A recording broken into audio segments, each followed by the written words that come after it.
അക്ഷരകുലപതി എം.ടിക്ക് വിട നൽകുകയാണ് സാംസ്കാരിക കേരളം. ഇപ്പോൾ അദ്ദേഹത്തിന്റെ മൃതദേഹം കോഴിക്കോട്ടെ വസതിയായ സിതാരയിൽ ഇപ്പോൾ പൊതുദർശനത്തിന് വെച്ചിരിക്കുകയാണ്.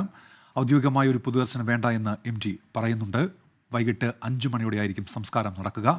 സാമൂഹിക സാംസ്കാരിക രാഷ്ട്രീയ രംഗത്തെ പ്രമുഖർ അദ്ദേഹത്തിന് അന്തിമോചനം അർപ്പിക്കുന്നതിന് വേണ്ടി അവിടേക്ക് എത്തുന്നുണ്ട്. ഹാഷ്മി താജ് ഇബ്രാഹിം വിവരങ്ങളുമായി ഇപ്പോൾ ചേരുന്നുണ്ട്. ഹാഷ്മിയും ഔദ്യോഗികമായൊരു പൊതുദർശനം അങ്ങനെയൊന്നും വേണ്ട എന്ന് എം.ടി പറയുമ്പോഴും പക്ഷെ അവിടേക്ക് എത്താതിരിക്കാൻ കഴിയില്ല.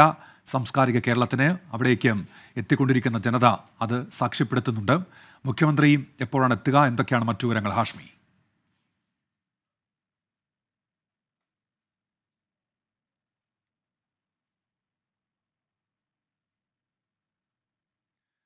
എം.ടിക്ക് ഇപ്പോൾ കേരളം വിട നൽകുകയാണ്. കോഴിക്കോട്ട് അദ്ദേഹത്തിൻ്റെ വസതിയിലാണിപ്പോൾ മൃതദേഹമുള്ളത്. ഒരു പൊതുദർശനം വേണ്ട എന്ന് എം.ടി പറയുന്നുണ്ട്. അതിൻ്റെ അടിസ്ഥാനത്തിലാണ് വലിയ ഒരിടത്തേക്ക് അദ്ദേഹത്തിൻ്റെ പൊതുദർശനം അതിന് തയ്യാറാകാത്തത്. അദ്ദേഹത്തിൻ്റെ വസതിയിലാണിപ്പോൾ മൃതദേഹമുള്ളത്. രാവിലെ മുതൽ തന്നെ അവിടേക്ക് കേരളത്തിൻ്റെ സാമൂഹിക സാംസ്കാരിക രംഗത്തെ പ്രമുഖരൊക്കെ എത്തുന്നുണ്ട്. അതിരാവിലെ നടൻ മോഹൻലാൽ അവിടെ എത്തി മടങ്ങുകയുണ്ടായി. അതിന് തൊട്ടു പിന്നാലെ ഒട്ടേറെ പ്രമുഖർ അവിടേക്ക് എത്തിക്കൊണ്ടിരിക്കുന്നു. ഇപ്പോൾ ഒരുപാട് പേർ അവിടെ എത്തി അദ്ദേഹത്തിന് അന്തിമോപചാരം അർപ്പിക്കുന്നുണ്ട്. മലയാളത്തിൻ്റെ അക്ഷര കുലപതിയാണ്.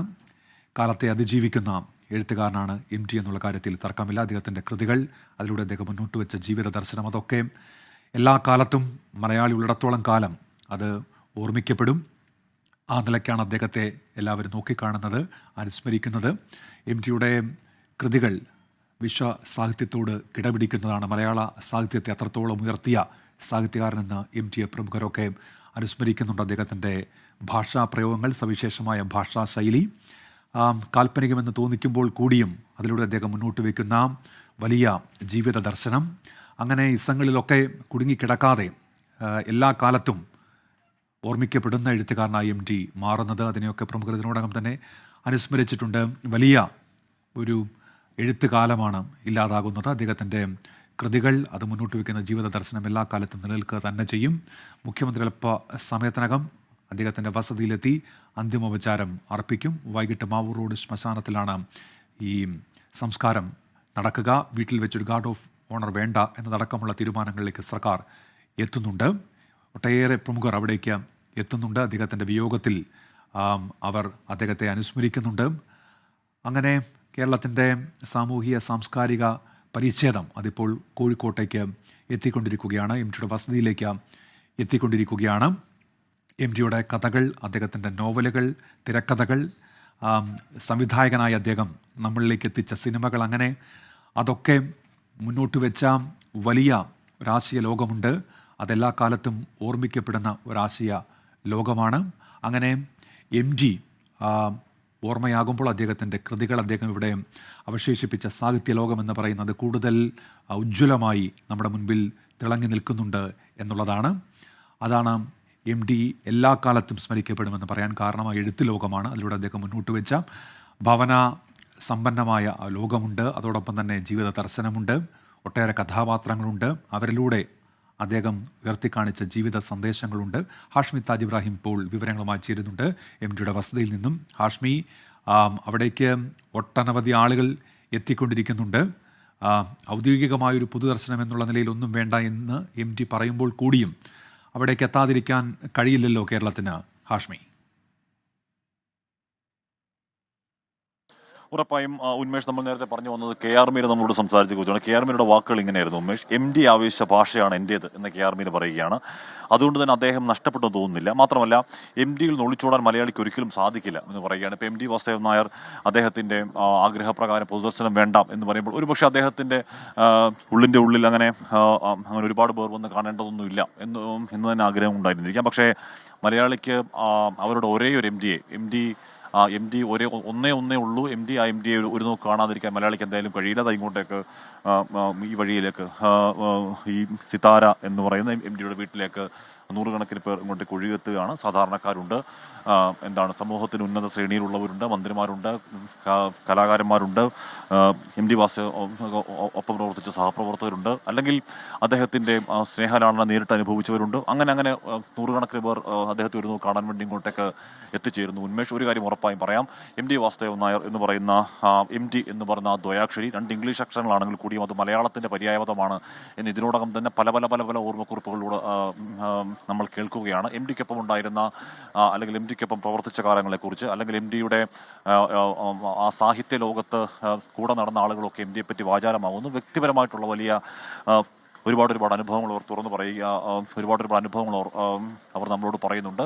അങ്ങനെ എം ഡി വാസുദേവൻ നായർ എന്ന് പറയുന്നത് തലമുറകളിലേക്ക് ഒരു സ്നേഹത്തിന് നിളാതെ പോലെ ഒഴുകുന്ന ഒരു കഥാപ്രപഞ്ചം ബാക്കി വെച്ചിട്ട് അദ്ദേഹം അല്പസമയത്തിനകം ഈ സിത്താര എന്ന വീട്ടിൽ നിന്ന് ഇവിടുത്തെ മാവൂർ റോഡ് ശ്മശാനത്തിലേക്ക് ഒരു 3:30-3:45 എം ഡി വാസുദേവൻ നായർ അദ്ദേഹത്തിൻ്റെ അവസാന യാത്ര തുടങ്ങാൻ പോകുന്നു. അതിനുശേഷം പിന്നെ എം ഡിയുടെ കാലാധിപത്യായ ഒരു കാലം നേരത്തെ അബ്ദുസമദ് സമദാനി എം പി അനുസ്മരിക്കുമ്പോൾ പറയുന്നുണ്ടായിരുന്നു, എം ഡി വാസുദേവൻ നായർ സ്വന്തമായി ഒരു കാലം സൃഷ്ടിച്ചു, ആ കാലം കഴിയുമ്പോൾ അത് കാലാധിപത്യാകുന്നു എന്ന് അബ്ദുസമദ് സമദാനി എം പി പറയുന്നു. എന്ന് അക്ഷരാർത്ഥത്തിൽ 100% ശരിയാണ്.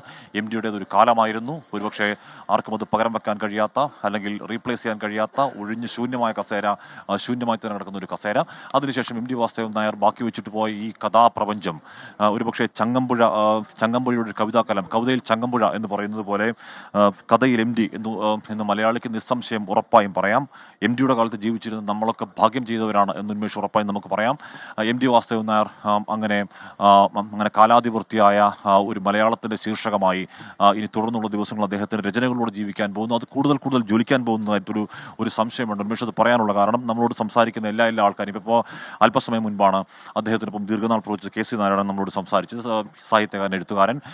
അദ്ദേഹം പറയുന്നുണ്ടായിരുന്നു, ഇത്തരത്തിൽ തലമുറകൾ എം ഡി വാസുദേവൻ നായരുടെ തലമുറ അദ്ദേഹത്തിൻ്റെ എഴുത്താൽ സ്വാധീനിക്കപ്പെട്ടു, ആ എഴുത്തിൻ്റെ വഴി ആവേശിച്ച് ആ എഴുത്താൽ സ്വാധീനിക്കപ്പെട്ടു. അത് കഴിഞ്ഞൊരു തലമുറ സ്വാധീനിക്കപ്പെട്ടു. അത് കഴിഞ്ഞ് പിന്നെയും തലമുറകൾ സ്വാധീനിക്കപ്പെടുക. ഏറ്റവും ഒടുവിൽ വരുന്ന ജനറേഷൻ പോലും അന്ന് 56 എം ഡി എഴുതിയത് വായിച്ചു തുടങ്ങുന്ന ഒരു അപൂർവ പ്രതിഭാസം അതെല്ലാ സാഹിത്യകാരന്മാർക്കും കിട്ടുന്ന ഒന്നല്ല. അത് അപൂർവമായി കിട്ടുന്ന ഒരു വലിയ ബഹുമതിയാണ്. അത് എം ഡിക്കുണ്ട്. അതുകൊണ്ട് തന്നെ എം ഡി കാലാധിപത്യം നിലനിൽക്കും. കാര്യം 75 വർഷങ്ങൾ ദീർഘകാലങ്ങളിൽ പ്രസക്തനായി നിൽക്കുക എന്ന് പറയുന്ന ചെറിയ കാര്യമല്ല. അത് നമുക്കറിയാം.